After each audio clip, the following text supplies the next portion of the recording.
Hi, I'm Brice Hancock. This is Mile High Recovery Chat. I'm here with Sonny Mayo. Hi, Sonny. What is up, Brice Hancock? Nothing, man. How are I you? just I'm going live on Instagram too, so that my Oh, people can know that we're doing it. I don't know if I could. I don't have my However, it's yeah there. all right. Yeah.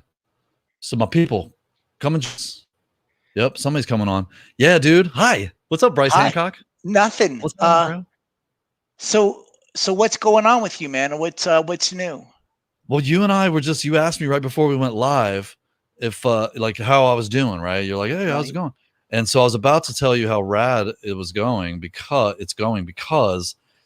I was late because I have a session, a rock to recovery session, virtual session that I've been doing since the beginning of the pandemic. I've been doing virtual sessions Okay. for rock to recovery. Now, as you may know, but some people may not know, rock to recovery is a music-based program that works with recovery centers, everything from drug and alcohol, substance use disorder centers, facilities, to mental health facilities. We work directly with the Air Force Wounded Warriors, not the Wounded Warrior Project. All props to them. They're another nonprofit, but we work directly with the AFW too. We work with the Air Force Wounded Warriors. A bunch of ex-junkies and like sober alcoholics have a contract with the Department of Defense of the United States of America. And we've had it for 6 years. I love And it. so, dude, it's great. And so in person, we've been in person for up until the pandemic, but I have health issues, man. I have had 2 heart attacks, Brice. I knew that. I've been very public about it. I have coronary artery disease. And I'm doing just fine, just in case anybody's wondering. I'm doing A-okay today. But so it kept me here because I actually am highly at risk of COVID. Obviously, things are changing now, looking for real good. Yay. Yep. But I established virtual while we were in the pandemic. And so I just finished a session, man, with some kids, some teenagers, and they're in Northern California. I'm in Southern California, and we wrote a beautiful, cool song today, like this alternative kind of song. I use this website called Soundtrap that is a collaborative studio online. And so I got to collaborate with one of the kids in Soundtrap while the rest of us were on Zoom. And this other, and one of the clients wrote lyrics and sang it. And so it's, I mean, there's latency because of the internet and stuff, but I'm sitting here in my home, my comfortable home with my beautiful dog kicking, and writing songs and recording songs with people that are in Northern California, and they're in rehab. Yeah. Oh, they're in rehab right now. They're in treatment. It's an IOP, so it's an intensive outpatient. Yeah, as you know, some people may not know. Sure. Yeah. So my treatment center is PHP IOP with housing. Well, we should be doing sessions with you guys too, bro. You should. I know you should. We'll talk about that for sure. Yes. Well, hooray. So are you a coach? Are you a coach? Are you a recovery coach? Is that kind of what you consider? Yeah. As well. Well, recovery coaching is new for me. It's new for. Did I say nude? Is new for me. And so I put it on my Facebook or my Instagram profile because I started doing that during the pandemic as well. And so I've started to branch into that too, man. I mean, in truth, it's like when the pandemic hit, my job was at stake before I fully established the virtual groups, which has me on a really good. It's, for all intents and purposes, it's full time. At least it pays full time. But I also started coaching people, especially for mental health stuff. I'm a breathwork facilitator, breathwork healer, and so I do recovery and. I mean, you could call it life coaching if you want to. Coaching, really, period. It's recovery coaching, right? But it's a lot like life coaching. I mean, kind of like with a little bit of like sponsorship, like 12-step sponsorship, kind of, right?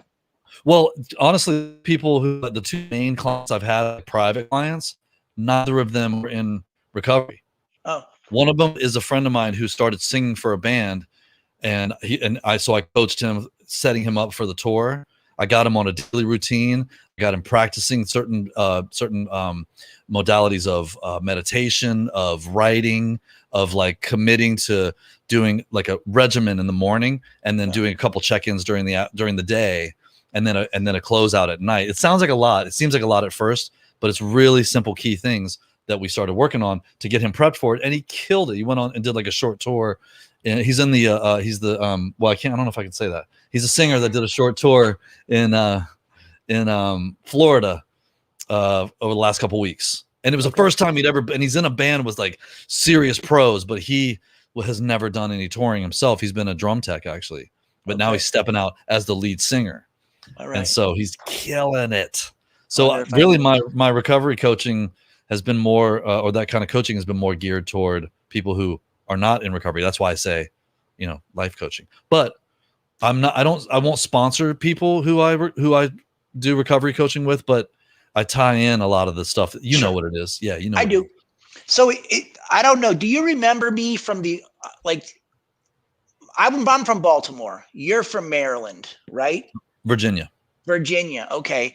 And I was in a band in like the early 90s called Ephraim Bonus. And we kind of gigged around with Mary Suicide and Nothing Face and Jimmy's Chicken Shack and some other bands like that. And we opened up for MF Pitbulls, which was a big deal to us because it was Shannon Larkin. And, you know, he was like a local rock star in Baltimore and everyone loved him. And he's a badass drummer. I mean, just pure energy, right? Not just as a drummer, but as like a person.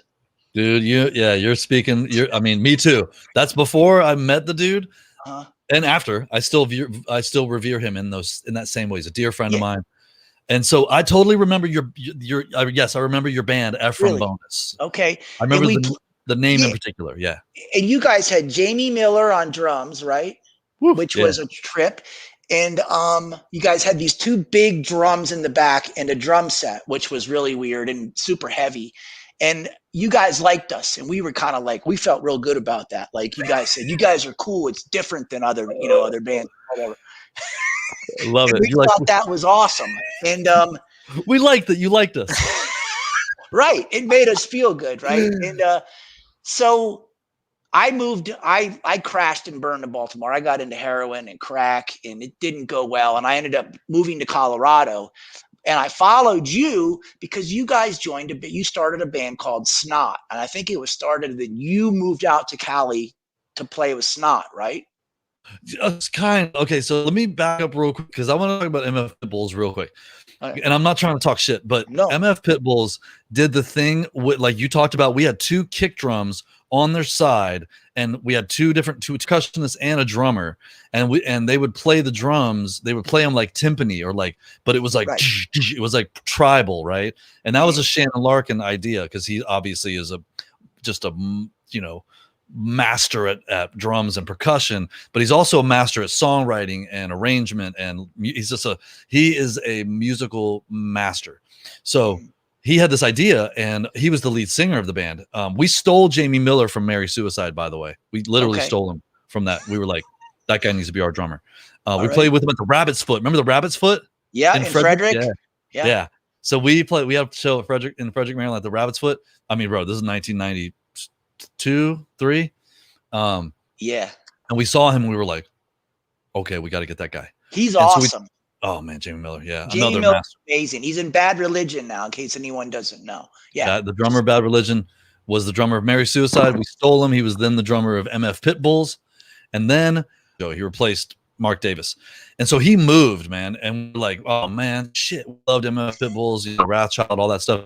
And we were like, man, all right, well, if you meet anybody out there who are looking for rad musicians, I didn't say rad then. I say it now all the time, but I did not say rad back then. And so, and now that's the most repeated word in my language, in my vernacular. So anyway, so he moved to Santa Barbara. He met Mikey Doling and Lynn Strait, who had started Snot already, but it was like a garage band. They were like, party band, whatever. And then, Mikey was like, man, I'm serious. I want to do something. But I don't have the guys. And Shannon was like, dude, I got you. So Shannon showed him a video of MF Pitbulls playing at a place in Columbus, Ohio, like 5th and what was that place? Anyway, it was some whatever. It was some nightclub in Columbus, Ohio. And so they were looking for a bass player. So they saw John Fonestock, Toomer, on bass. Right. And they immediately called him, and John moved out there. And then a few months later, Shannon and John are back for Christmas in Virginia. We're at a party in Virginia, and they're like, yo, we're going to try to get you this gig in Snot. You should like the other guitar player or the guitar player. I think he wants another guy. And I was like, so they said, be ready. And so like 3 months later, I got the call. Hey, we want you to join Snot. I was like, all right. I hadn't heard a single note, and I was like, I'm going. And so I Yeah. moved to Santa Barbara and then joined Snot. So Snot was formed already, but I joined them and sort of started to help complete the site, the whole thing. Wasn't Shannon Larkin the original drummer? No, he wasn't. Okay. He was the last drummer. Like he played the last few shows and recorded or was writing the record with Snot at the end because Jamie had left, Right. and had gone on to work with his wife in a band called Hero. Hero. Yeah. Right. Okay. Amy. And then they did another band too, didn't they? I saw them a couple times. The Start is The what Start, they became. right. Yeah. So They I changed saw the name, you. right? Hero. Yeah. And I saw you guys at the Bluebird in Denver with I think Soulfly. Amazing. I think so. And I love that remember place. I love the Bluebird. I got backstage. I dropped Mary Suicide name, and somebody's like, "Yeah, come back, dude." And so I was hanging around backstage with you guys, and I was really fucking drunk. I made an ass of myself. Anyway, but we forgot. We all forgot probably. I remember vividly you standing on the side of the stage before the show, drinking a beer, and it was a great show, and I loved it. And then you left Snot, and I don't know why, but I got the vibe it wasn't on great terms. It wasn't originally, man, and I wasn't in a good place, bro. I was in a bad way. And I mean, everything is okay, but man, I wish I hadn't have done that. Mm-hmm. Honestly, I look back and I go, damn. I mean, it was weird because I was like, God, like Snot is just like a bad, and I love that album. Like it's still one of my main staples. And it's like, I know it's new metal from the 90s and all that, but it had this like old school vibe. And it was, it was funny. That's the thing. That's the my thing. Balls, your balls, my chin. Or was it my balls, your chin? It was definitely mine and your chin. But you know what I mean? It was like, there was like this comedy thing to it. Yeah. It was cool. Well, it was comedy, cool. But we were fucking pissed at the same time, right? Totally. Yeah. Yeah.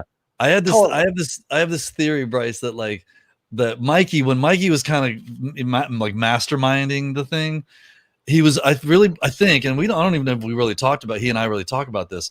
I feel like he was influenced by the vibe of Ugly Kid Joe, right? So it was like Ugly Kid Joe, if you don't know, is funny. It's still kind of like, they everything they do, they're taking the piss out of themselves basically. And I played in Ugly Kid Joe for a while as well, and I might tour with them some more.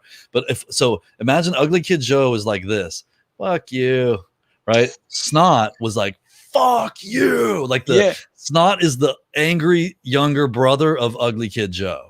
Right. So it was badass. Pissed. I loved it. I still love it. And then you left, and it didn't make sense to me as a fan. Yeah. And then you were in Amen, and I was like, oh, that makes sense because you're back with Shannon Larkin. That was like a super hardcore record, right? Yeah.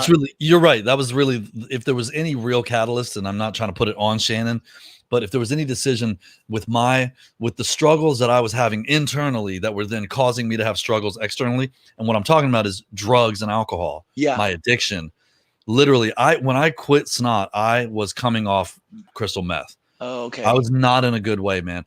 Now, look, Lynn Strait was incredible, and he was a rad human, and he was also insane. And our insanity was smashing together, and all my trauma that I was bringing and all my anger and don't talk to me that way. We were at odds, man. Okay. And it caused me to make a decision to leave the band. I wish it hadn't happened like that. But ultimately Lynn Strait was, sadly, he was an addict. Go listen to the song Get Some and look at the lyrics. He says, feed the greed, it's not need. I figure, so what? Can you fill the hole that resides deep in this gut? No, I didn't think so. I'll fix myself, whatever it takes. I cannot wait. And he's literally talking about heroin. I mean, the song Takato, actually, you know what that means? Takato? It means heroin. It means, it's like a junkie. Yeah, needle freak, needle junkie, whatever. So he talked about it openly. And there's a song, Brice, on the Straight Up album. It's an instrumental that I wrote and produced and recorded. And then our friend Ro Coley had done an interview with Lynn from a few years before, and because we were looking for some audio of Lynn speaking, and we put out the call, and we got one tape, one recording that was from our friend Ro, and it's the overdub or the voiceover of this song called "Sad Air," and it's Lynn talking about addiction, man. And this is before I was sober. This is way before. This is 2 years before. Right. He wasn't in recovery, obviously, right? No, I mean he was sober when I got to Santa Barbara. He was. Okay. I don't think he ever really took the steps, but he was. I mean, he was a junkie, dude. That guy, he was a junkie, man. I mean, to the nth degree, dude. Yeah. And so he was dry, is what I'll call it. But then once we got the record deal, he fucking relapsed, man. We got the record deal. It was that moment in time that the alcoholic junkie mind goes, okay, I'm good. Now I can do it. Mm-hmm.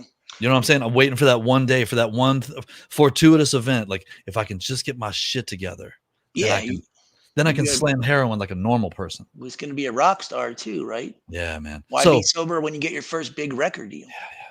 Yeah. So anyway, he talks about that shit, and so that's why that's my addiction plus my inability to coexist with him and with those guys is what drove me out of the band, man. Like, I look back and I go, that's the best I could do at that time. And Lynn Straight was unfortunately destined to die. Yeah. Because of the way he was. And yeah, and he did. And it's terribly sad. It is terribly sad. And if anybody's listening that doesn't know, he died after the first album. And I went back and saw them with Mike Smith, who was in Mary Suicide, right? With Jamie. And Tom Maxwell from Nothing Face was also in Mary Suicide. And I was in Mary. Yeah, he was. Not when we played with him. No, probably not. Okay. I was in Mary Suicide after that briefly for maybe 6 months or so. Anyway. Hey, I'm going to do this. Let me peace out on Instagram Live. I love you guys. You're rad. Go tune into to Recovery Chat, to Mile High Recovery Chat. And I love you, humans. Hi, everybody. Bye. Okay. Right on. So you're an Amen, and then so you're still using it. I'm guessing. Are you still using through the? Oh, yeah. Would you do 2 albums with Amen? Technically, I did 3. Okay. But I didn't get any credit for playing on the 3rd album. And so the funny thing about Amen was I left Amen because I got sober. Well, Casey Chaos, he's an interesting guy, isn't he? I don't know him. But yeah, I saw you guys with Nothing Face in Denver. Where? I believe it was the Bluebird, or maybe that would have been the Bluebird also. Yeah. Okay. I was on Nothing Face's bus because they needed some weed, so I got them some weed. I got him some weed. I did. I got him some Kind Bud. So, Joe, that was some Kind back then too. We were stoked to go to Denver. We were like, yeah. Yeah. So that was a good show too. Thanks, it was a different vibe. It was he was a trip. He is a trip. You're talking about Tom or Casey? Casey. Yeah. Casey Chaos, with all love and respect to him. Well, let me give him props first, because Casey Chaos, as the name, appears as billed. He's billed as Chaos, and that's how he arrives. And he, in all of his stuff that he was doing, was coming to me going, "Yo, man, you're out of control." Really? I'm like, "I'm out of control? You?" And he's like, "Yeah, bro, you're out." And I was, holy shit. And it was a little bit of a wake-up call, but not enough of one. Okay. Until I really hit bottom. And I really hit bottom. And by the time I decided, I can't be an Amen anymore, I had to do it for my serenity, for my actual life, for my sobriety. I had to leave the chaotic, literally the chaos of that situation. And then Shannon followed suit right away, right after. And then Casey kept going, and with all whatever coolness. But I did 3 records with him, but I'm only technically shown as being on 2. So you got sober right around there, and you didn't go to rehab, did you? Or did you? I didn't. I was in rehab in 1987 when I was 16 years old. I was put in rehab by my parents. I did not think I was an alcoholic. I did not believe it. I didn't want it. I didn't want to be. So I didn't go figure. I didn't stay sober. I faked it, man. I literally. So as a man now who's 49 years old, I'm 19 years clean and sober. I got clean and sober when I was 30. and I've stayed that way, right?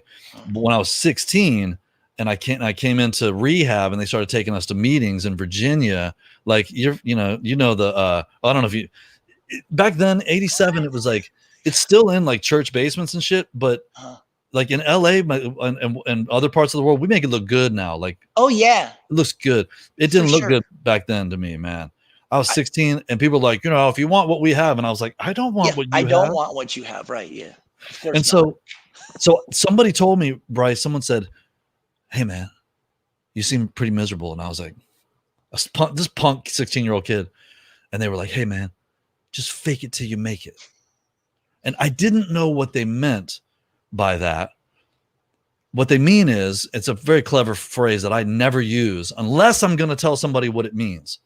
Like, fake it till you make it means it doesn't feel right now like this is the right thing to do. Like, be sober, take steps, go to meetings, be accountable, make my bed, all these tools. It doesn't feel like it's everything that is the addict in me is crying out, don't do that shit. But if I fake it, like if I just go, it means just go through the motions, act as if this is the right thing to do, and watch your life change. It's like if I were to hire a personal trainer and just do what they say to do, I'm going to get bigger. I'm going to get stronger. I'm going to feel better. I'm going to sleep better. Right? It doesn't matter. Like, it doesn't matter if I believe it, there's going to be results. So that's what fake it till you make it means. But I, as a 16-year-old kid, I was like, okay, I'll fake it. And I lied. Yeah. And I said everything I thought everybody wanted to hear. Little Sonny was doing so good. And then the heat came off a little bit. And then I started to, try to drink and control and enjoy my drinking by just drinking a little bit. Because I didn't think I had an issue with alcohol because I was a drug addict, only a drug addict. Yeah. Mm-hmm. Was it I meth? found out. Somehow you got into. Back then it was weed and Dexedrine, which so it was speed, but it was prescription. Oh. Dexedrine? No. It's the equivalent. It's the old school equivalent of Adderall. Okay. Oh, it went Ritalin, Dexedrine, Adderall. Okay. That kind of. So, but by the time you got sober, you were on meth. Is that? Yes. Okay. And that's gnarly. That's a gnarly drug, and that you don't meet a lot of old, happy meth addicts, right? Oof. Yeah, those are not words that get combined. Old. So you got sober, straight up, just went to AA. I did, man. So I hit bottom on the 30th of December of 01. So my sobriety date's December 31st, 2001. Go figure. I didn't choose that day. It just I hit bottom on the 30th of. It didn't matter what day it was. And so on the 2nd of January, 3 days later, my now ex-wife said, "Get out. Your dog can stay, but you got to go." And so she and my dog left, and I went to a meeting. I was so desperate. I went to a meeting. I didn't know what else to do. Yeah. I didn't even think about rehab. It's like, I was just like, help me. And I literally picked up the phone landline and I dialed what maybe not everyone knows anymore or hasn't experienced, 411, which is operator assistance. And I was like, I need the number for Alcoholics Anonymous. And they gave me it. I called, somebody answered, and I said, I need help. I don't know what to do. And she said, great, where are you? And I told her, I know, great. It's great. Yeah, that's great. You're dying and you're drowning and you need someone to throw your life preserver. Great. Yeah. Oh. And so I told her where I was. She gave me the address of a meeting, which was 7 blocks away. And she said, hang up right now and go, hang up. And I hung up the phone and I went to this meeting. I don't remember walking there, Brice. I walked into the meeting at a place where I've been to hundreds of meetings since then. And I sat down. There was 5 other people in the room, and there was like a speaker for 10 minutes, and then it was round robin sharing. And I said, "My name is Sonny, and I don't know what to do. I can't stop. I need help." And they clapped. We clap in California for everything at meetings. And so I was like, "I need help," and they clapped, and I was like, "What the?" And then there was a guy 2 people later. He's just like fresh faced, like rad surfer guy, white teeth, and he's like, "Hey man, you need to go to Mario's tomorrow. It's a men's meeting on right across the way. You need to go there tomorrow at noon and tell them you need help and they'll help you." And I was like, okay. And I did it, dude. That's exactly what I did.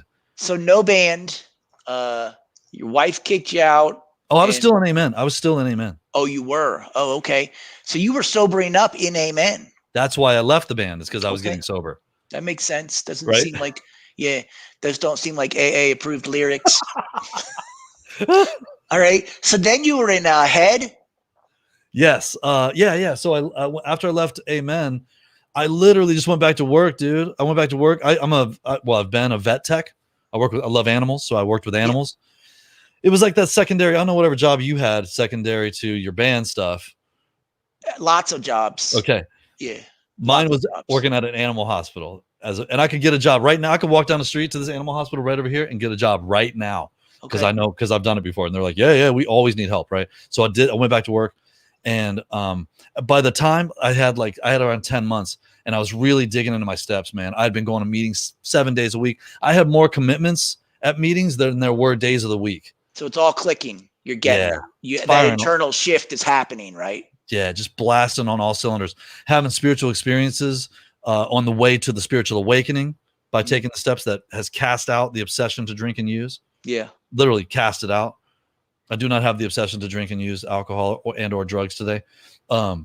And so because of the 12 steps and continued And so yeah, dude. So then around 10 months, I got a call from BC from head PE, and he's like, yo, man. And these are people I partied with back in the day. Yeah. I mean, and he's like, yo, man, what's your party situation? I've shared this in some other things, but I always got this call. I got the calls from two different drummers from two different rad bands that I ended up joining. And their first question was the same one. What's your party situation? Because they had partied with me.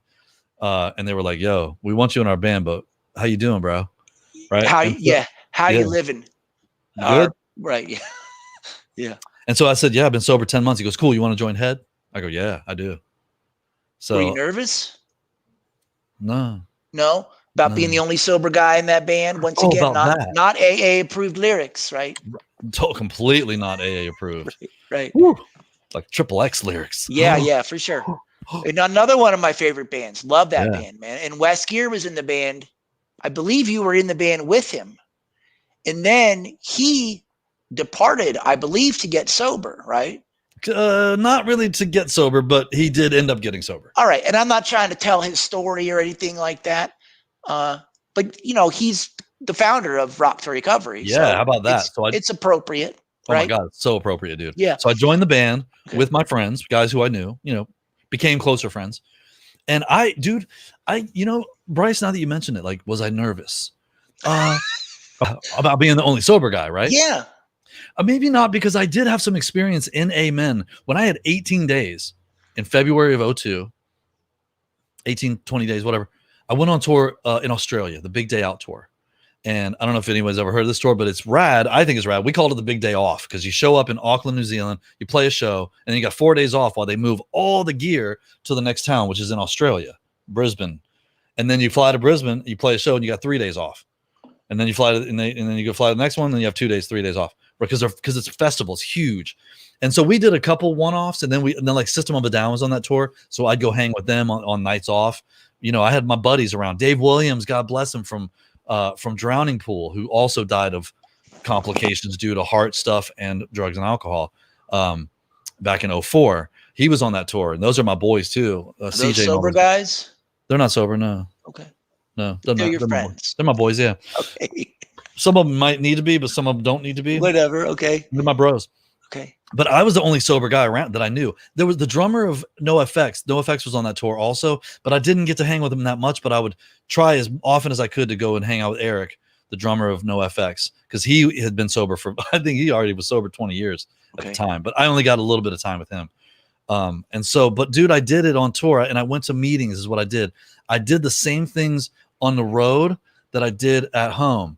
So it wasn't like, oh, I'm out of town, I can't go to a meeting. It's like, well, what town are you in where they don't have meetings?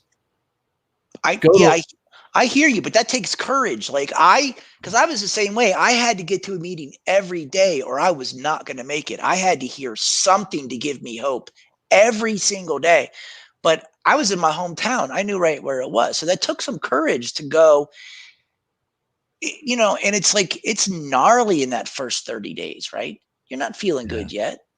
Yeah, dude. Yeah, I slept and I ate and I went to some meetings and I walked around Auckland, New Zealand. And Paul Figg, who was the other guitar player in Amen, had left the band. He started the migration. He was the first to go from the original lineup. And so this guy, Rich Jones, who is now in the the guy from he's in a Michael Monroe's band. Rich Jones joined the band, and he's a lovely human being, and he's not an alcoholic and whatever, but he was my roommate, so we would hang out and just go on like adventures in these rad places in New Zealand and Australia, and just cruise around and like see shit. And we went to this black sand beach with Chavo from System, and I ran barefoot on this black sand beach with all my like, you know, safety pins in my shirt and shit, and my, you know, whatever, and big black boots. I pulled them off and ran on this fucking beach. Like I was becoming free, man, because of that. And even though I hadn't taken the 12 steps yet, I was in a period of respite. I was granted a reprieve, if you will, because of the bottom that I'd had my ass handed to me. Like, here, bro, like, what are you gonna do with this? And I put it back on. I went to a meeting, right? But that's a respite. Like, I needed to take the steps, or I was gonna drink and use again. For sure, right? So when I got home, that's when I left Amen, and then I got into the steps. But then when I went on tour with, hey, my girl's here. Look at Justine Torres. That's my girl right there. That's my girlfriend right there. Oh, nice. Hi, baby. And so when I went on tour with Head PE, I mean, okay, call it courage if you want. I'm down. Desperation equals willingness, which equals action in this case. So, dude, before these jams, before the beautiful, oh, there she is. Look. Before the advent of smartphones, I went to the damn payphone, or I went to like a hotel and asked them for a Yellow Pages or whatever. Okay. Or call 411 and go Alcoholics Anonymous. That's what I did to get sober. And then I would go to meetings on tour, or I'd call what we call central office. They call it intergroup, right? In other places, I call intergroup and go, hey, I'm playing a show at the Bluebird. Is there any meetings? And people would come and get me. People came and picked me up. Yeah. And then I take a taxi to a meeting in Albuquerque, New Mexico. I took a taxi to a meeting, and I'm getting out, and this guy's outside smoking a cigarette. He's like, bro, this is my first year. He's like, dude, we were playing the Sunshine Theater, I think, in Albuquerque. And this guy's smoking a cigarette out in front of this meeting. And he's like, you took a taxi to a AA meeting? And I was all, I took a taxi to a bar, to the dealer's house. Yeah, why not take a taxi to the AA meeting? Yeah. And then he'd be like, yo, he said, you need to ride back after the meeting? I said, yeah, I do, man, thanks. And I give him 2 tickets to the show. You want to go to the show? He's like, yeah. So I started getting sober people into the shows to hang out with me. Cool. It's a support group, right? AA is a support group. You get support. And I was sharing with them the freedom that we can go anywhere free men go, and women. For sure. And it's kind of like you got sober like long before me, but I knew you were sober, and I knew you. And to me, you've always been, and correct me if I'm wrong, but on this like spiritual trip, right? Fair enough. I mean, that's just the way it's appeared to me. And you're an animal advocate, animal rights guy, vegan, and it always felt like it was a spiritual thing. And like when I was looking for a meeting in California, I don't know if you even remember, you told me to go to, was it Bravo? Yeah. A great meeting. Bobby Brown was there. You went? Yeah. Fantastic. I went the whole week. I was like, Sonny Mayo told me. Where the hell was I? I don't know. Probably on tour, dude. I must have been. What year was it? Remember what year? 2015, maybe 2014. Yeah, I was probably on tour with Ugly Kid Joe in Europe. Okay.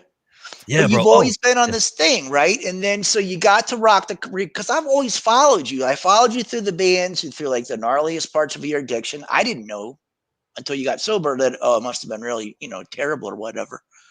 And so I've just enjoyed watching you. Like, we grow up in public, and you really grew up in public. Totally. Still growing up in public. Yeah. Right here, right now. And so at some point, like your music career, not that it wound down, but it felt like you kind of shifted into this other thing, this real 12-step vibe to your career and to your life, right? Yeah, man. Absolutely. And so that's what Rock to Recovery feels like to me. And like, I own a treatment center, and for me, it was like, what am I going to do for my 12-step? And this is kind of what I do, right? And we do like a long-term treatment thing, which is unique. and it's 12-step heavy. But like Rock to Recovery, he feels like Wes is like that's how he's living his 12th step. Yeah, dude. That's how you guys are carrying the message, right? How about this, Brice? Rock to Recovery's inception date, the day that Wes Gear was like, wait a minute, I have to register today. I got it because he had the idea. I remember he told me like maybe he had already founded it by the time he told me, but he woke up on December 12th of 2012. You know, the day 12, the 12, aliens 12. were right. The aliens were supposed to come that day, or the 21st, whatever day it was. But he on the 12th of December of 2012, 12, 12, 12, he registered Rock to Recovery as a nonprofit organization. It was founded on 12, 12, 12. So tell me, you know, was that inspired? Was Wes Gear inspired? Yes, he was, Yeah. man. It's so dope. And so, dude, and bro, when we entered 2013, man, I started the most difficult year of my life that year, man. My dog Buckley, who I still got a picture of right there, and a painting of he and I right there. Like this is my son, man. He got cancer in February in actually September of 2012, and in February of 2013 he passed away. That dog helped me and my ex-wife to like become. My ex-wife is a very well-known, renowned dog trainer in LA. Like, and he made her that way. Like he was like, you're gonna have to become a dog trainer to deal with me. And then she did. And but for me, I got him at an AA meeting actually. My dog in my first year, my dog Shay, the one that was like, she's all, your dog can stay, but you gotta go. That dog, he got cancer in my first like 7 or 8 months, and I prayed for this dog, dude. Like my second step, if you will, realized the like the not that we have to define it, but we're introduced to the higher power as we take these steps. I don't have to create God. I don't have to define God. You can do it if you want to, write down God or whatever. But I was introduced to God, and I spell God with a capital D because my dog introduced me to God by way of him being sick and me praying for him. God, please help him. Please. I worked at 2 animal hospitals, Brice, and they didn't know what was wrong with him. They were like, we don't know why he's not getting better. He had pancreatitis. He should be getting better because of what we're doing. I went to the back room of this animal hospital. I fell to my knees and I wept and I prayed to a God I did not even know that, you know, and I go like this, but it was like, I really went in here and I prayed and I said, God, please help him. And then like, he got better. And so in a way you were becoming other centered, right? Instead of self-centered, right? Because I went through something similar. I had a son. He was 1 when I got sober, and I was selfish, you know, and I was dying from alcoholism. I ended up a late stage alcoholic, but so I had this little kid, and I was divorced because she didn't want anything to do with me. And so here I am with this kid. I have no idea how to be a dad. I'm barely sober, but when he was bored, I would entertain him.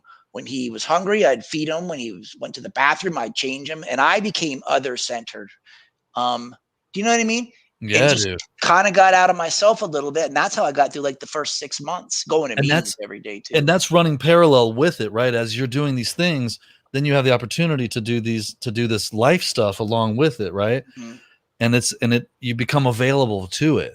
And so I prayed for this dog and I got a connection. And then he got sick again and he died this in 2002. And and I thanked, as I was saying goodbye to this dog as we were putting him to sleep, I said, thank you for introducing me to God within, right? And then a couple weeks later, I met this dog Buckley at a meeting that my friend had found him like running down the street, and my friend brought him to me at a meeting. I was the greeter at the meeting, and she brought him up to me and was like, hey, I found this dog and I think he's yours. You should. And so I kept him. And so 10 years, 11 years later, in late 2012, when he got cancer on his heart, dude, he got cancer on his heart. He had a tumor on his heart. And now I want to tie in some more spirituality into this because, like you said, I'm on the spiritual trip. And so, dude, I was meditating with my dog one day, and he was getting chemo treatments and all this. We knew the cancer was on his heart, and ultimately it was going to kill him. But I had my hand on his heart, and I could feel it going, right? And I had my hand, and I started thinking about the tumor that was on his heart, and I started cursing this tumor, this thing that's going to kill my dog. And I was like, fucking tumor, fucking cancer. And I was mad, yelling, if you will, at this tumor that's on his heart. And I realized I'm sending that energy, fuck cancer. at the heart of the creature I love more than anything in the world.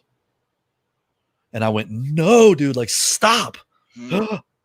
And I realized, oh my God, I have to love cancer. I still don't want to, but I had to like send love to this damn tumor, bro. Now there's a guy that I was introduced to by some other cats from the Bravo meeting, which used to be called Mario's, which was that meeting Oh, that the guy told me to go to Mario's. okay. That's turned into Bravo. So you went to Mario's, Bravo. And so this guy, Anthony DeMello, he was a Jesuit priest, and he was from India. And he was amazing. He was a renegade. And he had this prayer because he died in the 80s. And it's I leave you free to be who you are, to indulge your tastes, to grow in any way you see fit. I leave you free. And I did that prayer on this fucking tumor. Like to grow, to be what you are. I leave you free. And it freed me. And then 2 days later, my dad was diagnosed with cancer. Literally like that. Bam. Here's your second chance, Sonny. It's like Buckley set me up for that, dude. You know, in some strange way. God, dog set me up for that. And so I did this with my dad too. And then Buckley passed away. And then Wes started telling me about Rock to Recovery in like May of 2013. And I even still have the journal entry where I was like, yo, this feels right to me. Wes told me about Rock to Recovery. When he told me, I felt like, I was like, whoa. And I said to him, I want in, bro. I want in. And he's like, okay, dude. Yeah, you're the first one. And he hadn't even launched his first group yet, which he did in June of 2013. So this month we're 8 years old. Technically we were started in 2012, but we first launched in June of 2013. And so I started shadowing him and going and just like helping him to like develop it. And he was like, I can't pay you. And I was like, I don't care. I don't have a job right now anyway. Like, all right. I was touring with Ugly Kid Joe, so I was doing okay. But I started meeting up with, he'd buy me lunch, and I started helping him develop Rock to Recovery. And then a year, almost to the day that he launched his first group, I launched my first group in LA, and we started from there. So it was me and Wes and a guy called Nate Lawler were the first three. They were in Orange County. I was in LA. And then we started bringing guys on and started expanding, man. And now Rock to Recovery services, we have 14 different program administrators. We service San Diego, Orange County, the greater Los Angeles area, Palm Springs. I mean, we're out in the Inland Empire, Northern California, Portland, Oregon, and Nashville, Tennessee. We got guys all over the place, and we're trying to expand. I'm trying to move to Colorado, bro. I got family in Colorado. I mean, literally, I just have family in Colorado. I've talked about moving there for a long time. So really? Let's go, bro. Let's start it up. Okay. I love this story, man. It's got everything. It's got purpose. It's got like following the threads. It's got energy, synchronicity. It's got everything. And like that's part of like your story that I was trying to say. Like you've always been on this like spiritual like journey in this trip, and I've been watching it and just on social media. But that's the access I had to you. And if you want to come and talk about that in Colorado, for sure, dude. I want to talk about moving to Colorado and fucking launching Rock to Recovery with your place. Okay. Let's talk. We can talk about that when it's Okay. When we do. Yeah, we'll talk about that. Yeah. So hey man, so real quick too. That year continued on, man. My marriage died that year too, and then I, started this whole new thing. Of living a new life. Like what I want to highlight is that like the being sober. And being drunk, life still happens. Being sober and clean and sober through it, I was able to, as Bill put it, face the trials and low spots ahead, because there are trials and low spots ahead, drunk or sober. Life is happening. But being clean and sober, I was able to face those things, be at my father's bedside and feel his last heartbeat and his last breath. Not drink over getting divorced, not drink over, my dog dying. And then even 2014, I was in a car crash and I had this gnarly thumb injury and like all this stuff. Like these are things we recover, y'all. Like we get through this stuff and we can stay sober. It's not what if this happens? Like, well, what if this happens? It's when this happens. Yeah. So when this happens, I can stay sober. Yeah, bad things are definitely going to happen. That's just life. And so taking substances out is just like the first step, right? There's like this whole thing that follows. And sometimes, like, I can't believe I'm talking to you right now. Like, sometimes it's just like, what is happening? Like, Me too. This is a trip. This is weird. Well, hey, when you said you're on a spiritual trip, I was like, it's a trip, all right. This is a trip. for sure. And so, what do you want to say about recovery? Do you want to like? I know there's a whole science to what you guys do, Yeah. but you didn't know that when you started it, did you? This is just what you do. This is what God put you here to do. You're a musician. Yeah. When Wes launched it again, Wes's initial thought was, or like at least from what he's transmitted to me and I kind of carry forward, the very initial thing was that he wanted to work with veterans, right? With PTSD and stuff like that. And then it broadened. And that's when we did kind of start to look at the science and the effects of not just listening to, but playing music on the brain.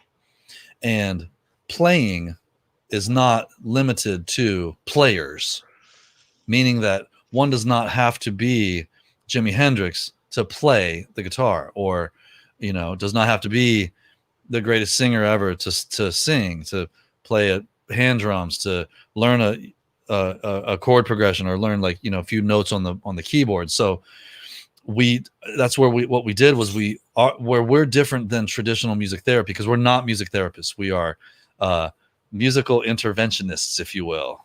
We use therapeutic musical interventions, and we're rad. And so what we do is we start a band with people in a group setting. Right. And people are like, I can't, I'm not a music. I can't sing my way out of a paper bag, or whatever lie someone told them when they were a kid. Oh, you're not, you don't have negative disempowering beliefs, right? Which is trauma. Sure. That's trauma. It is. I mean, it's not like there's this guy, Gabor Mate. You ever heard of Yeah, yeah. And he talks about, it's not like what happened to you, but what occurred inside as the thing was happening. So when someone, an adult who I think is God at this moment, tells me you can't play music, I believe them. And I walk through the rest of my life thinking that I can't do something. Right. I'm still unpacking some shit that I was told when I was a kid. I get that, man. It's not that somebody told you that. It's how you acted and reacted to them telling you that, right? And I think that's what makes me an alcoholic in a way. That's the trauma. And Gabor Mate says every addict has trauma. Every single one. And the trauma might cause us. The trauma feels like the catalyst to the drink. To the and the relief from that, like that feeling of I'm no good or I'm whatever. The relief I got from that drink, that joint, that's whatever, however it entered the body, is the thing. We're treating the trauma. And then I do hold with the allergy, if you will, call it an allergy, whatever, but I feel like something happens to me physiologically. Like I'm not fully committed, or like Gabor Mate, once people start, some people don't continue on to the end like we do. Some people can treat alcohol, or can treat like trauma with alcohol, and they're not alcoholic. Yeah. Right.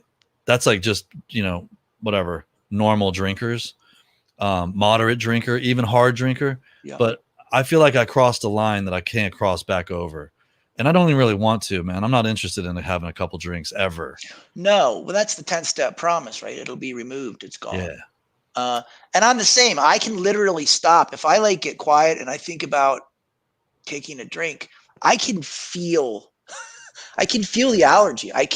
Without even doing it, I know it's still there. I just know it's still there. Yeah. And if it goes in, I don't know what it's like. I'm not the one who's in charge. This is where I talk about powerlessness of body, is once it's in my body, I'm not in charge. Maybe I won't end up smoking meth and squatting in Hollywood like I did before. Maybe I will just move on to another day, but it's not up to me. That's the thing. Like I can't say, oh man, I can't have one because this will happen. Maybe I can. I'm not willing to try it. And I don't even really want to. I don't want one drink. I want oblivion is what I want, right? But I don't even want oblivion today. I don't want it. I'd rather be present and rather be here. And that's where my mind has been changed. I didn't change my mind. I took the actions, and my mind got changed by spirit, if you will. Mm-hmm. And so back to Rock to Recovery, we interrupt that traumatic type of thinking with music, with real-time immersion in playing an instrument, producing a song, writing lyrics, performing together, collaborating, feeling good about yourself, expressing trauma, anger, love, loss, hope, right? This is what we express. So the kids that I was just working with before I hopped on with you are in a treatment center, and this is a mental health facility. This has nothing. I don't mention drugs and alcohol at all when I'm working with these particular kids. Okay. And this one child, I've been working with her for 4 weeks, I think 4 or 5 weeks. And after the first session it was just me and her the first time. And I wore kid gloves and we talked about music and we made a instrumental track. The next week she's like, "Hey, Sonny, I wrote some poetry. I started writing poetry after our last group." Oh, she did write some poetry during the first group, but it didn't become lyrics. We just kind of started the exercise. The next group, we had 2 more kids who, one of them's a musician. We started kind of working in this, and this is all virtual. And this girl started, "Hey, I got some lyrics." And I was like, "Hey, would you just recite them over the music we produce?" And she's like, "No, I can't. No, I can't. 2 sessions later today, we came up with we had a little bass line going as she was reading her lyrics. One of the other kids said, "Hey, this bass line would work with that. We should use this." And we dropped it into the session. And I didn't know that the girl who wrote the lyrics or the poetry was going to do this, but she goes, "Hey, I worked out a way that these can go with that bass line, can go with that song. I have a melody." And I was like, "Oh yes, this is a child who I can't do it."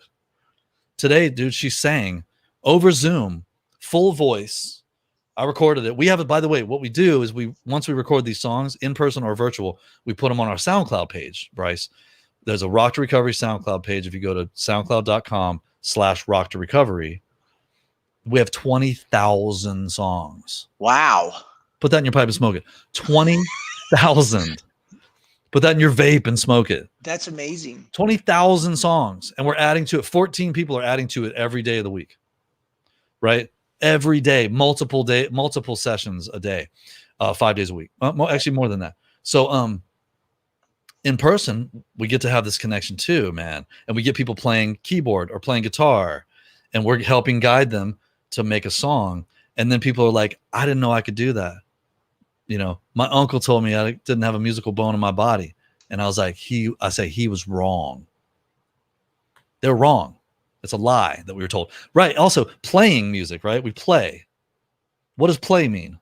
Play means to engage in an activity for recreation and enjoyment rather than a serious or practical purpose, says Siri. That's what she says to me. Right? To engage, like if you're going to, like we're kids, "Hey, let's go outside and play." Nobody said, "I don't know how to play." We just went outside and made it up as we went along. Right. And so that's what we're going to do with music. We're going to make it up as we go along. And people go, "I don't know what we should do next." I go, "I don't either. Let's do it." Yeah, no, you're creating. It's right. Let's do it together. And as a musician, Well, that's when the juice comes, man. Yeah, but there's something that happens. Like you get like self-esteem when you create something, and you're like, how did we even do that? Like, where did that even come from? Right? There's like this camaraderie I got from being in a band. There's something like, like that voice in your head that just won't shut up, and it just goes and goes. When you're playing, you get present because that thing shuts up for a while. You get a little freedom from the bondage of self, right? Yeah, and there is science that goes along with that, my friend. Which there's a bunch of science nowadays. Like it's being proven what happens when we play music, listen to music, whatever. And so oxytocin, which is like what we call the hug drug or the cuddle chemical, the love molecule. Oxytocin is released into the body, neurotransmitter. Also dopamine, other ones, serotonin, right? These feel good chemicals are released into the body. We're rewarded for playing, and it's different, man. Like it's different when first time I heard Pink Floyd after I smoked a joint, I was like, "Oh, my life has changed." I still listen to music and go, "Oh, wow." Like I do this thing virtually with the teens that I work with. I do a little song share at the beginning of the group before we write our song. So they tell us a song that they want to share with the group. And bro, these kids are helping me stay relevant, man. Their teachers showing me stuff. There's always good music being made. Just in case you old people think music today. In my day, music was, that's what the adults were saying to us when we were kids. And now we're saying it to the kids. Right. We were wrong. They were wrong and we're wrong. There's always good music. These kids turn me on, and I bust the headphones out when they tell me this stuff. They turn me on to some of the greatest music I've ever heard, and it's current. And I go, thank you. And I hear it and I go, holy shit. Like I did when I smoked a joint and listened to Stairway to Heaven for the first time. That's awesome. Andrea wants you to drop that link. I don't know what she's looking for, rocktorecovery.org or the SoundCloud link. How do I drop a link? I don't know. Just say it. Oh, here it is. Okay, so all right. So I'm gonna do this first. Oh, all right. So our website is right there on the banner on the bottom, right? rocktorecovery.org. Yeah. So then you go World Wide Web, SoundCloud.com. She wants the SoundCloud. It's SoundCloud.com/rocktorecovery, or just go there and search Rock to Recovery. I think I did it. Oh, it might be in the private chat. Crap. I don't know. You see it? Oh, it is. Yeah. Here, I'll go comments. Oh, what's up, y'all? Shit, I didn't even see all these.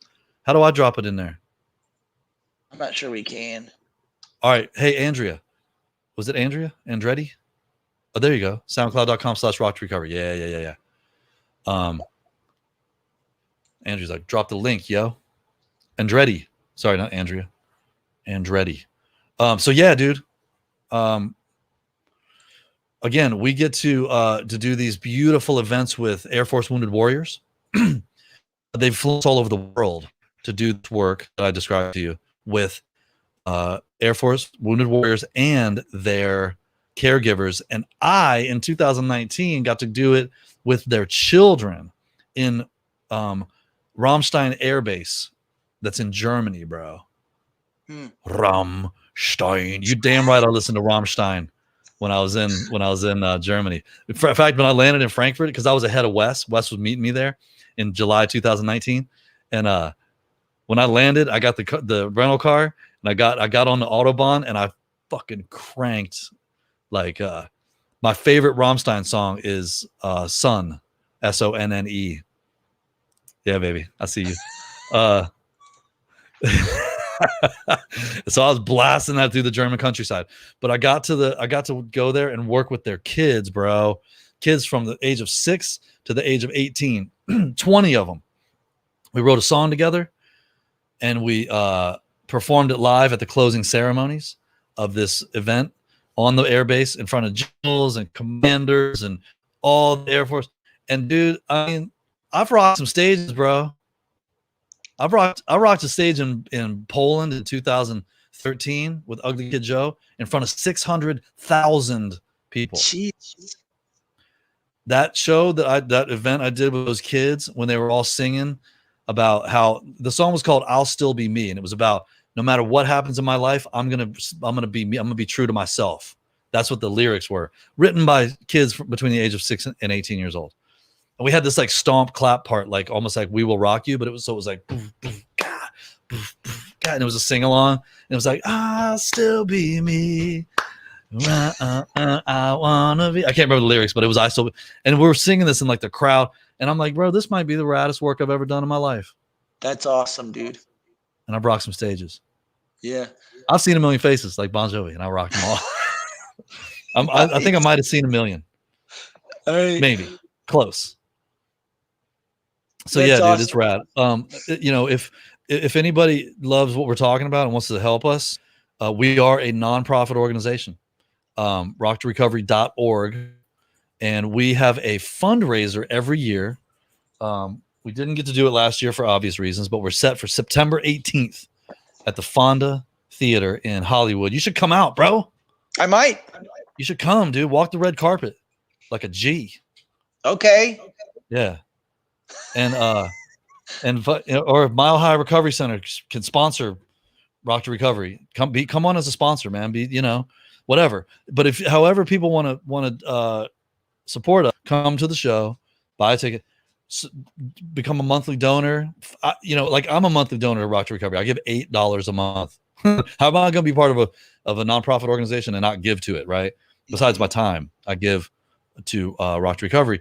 But yeah, you can donate, you can come to the show, but we have We have a killer show every year. I don't know if you've seen any of the videos of it, but the I first have. year we It honored, looks badass. yeah, Mike Ness, Corey Taylor, Wayne Kramer of the MC5, um, Moby, Katie Seagal, John Feldman from Goldfinger. I mean, so we honor somebody every year, who comes out and they perform too. And so yeah, we're doing that September 18th, Fonda Theater, and we're gonna get rad, bro. We're gonna just keep on going. It's awesome. I love it. I will be. I'll come. It's in December, you said, right? September September. All right. I'll be there. September 18th. I'm gonna invite you. Okay. Cool. Let's stay in touch after this, dude. I think your recovery is awesome, and I think that's like what inspires people to get sober. That's just like my personal belief. I don't. The science and all that stuff is awesome, but I think that like when you see somebody and they have what you want, it's like that's really what does it. Yeah, man. I'm a little ball of Yeah. energy for you, huh? Yeah. Yeah. Yeah. You know what I'm gonna do after this? You know what I'm What? gonna do immediately after this? In 7 minutes, I'm gonna hear a fifth step. Oh, That means, for those of you who don't know, I'm gonna listen to a person. While as they admit to God, themselves, and another human being the exact nature of their wrongs, I'm gonna listen to them read their fourth step and guide them into the sixth step. I'm part of a big book workshop that meets every Wednesday, and this is a cat. I don't sponsor him, but I am going to hear his fifth step, and I'm going to read my fifth step that I'm doing to a guy who I sponsor. Actually, I'm reading so the sponsor is reading a fifth step to a sponsee. He's got 13 years, man. He's rocking it. Like, right, like we're walking shoulder to shoulder. Nice. He's going back through the steps again. Oh, is he going back through the steps again? Who's he? The guy you're reading yours to. Yeah, he's in the same workshop. Yeah. Okay. My girl's in it too. Yeah, that's where I met my girlfriend, actually. Hey. All right. Nice. Well, dude, you're awesome. Thank you for coming on. Thanks, bro. I love it. I'm really happy I got to come on here and meet back up with you. And I know we could talk for a long time. For sure. You're super rad. For sure. So are you, dude. Thanks a lot. Let's stay in touch. For sure. Okay. Stay rad, y'all.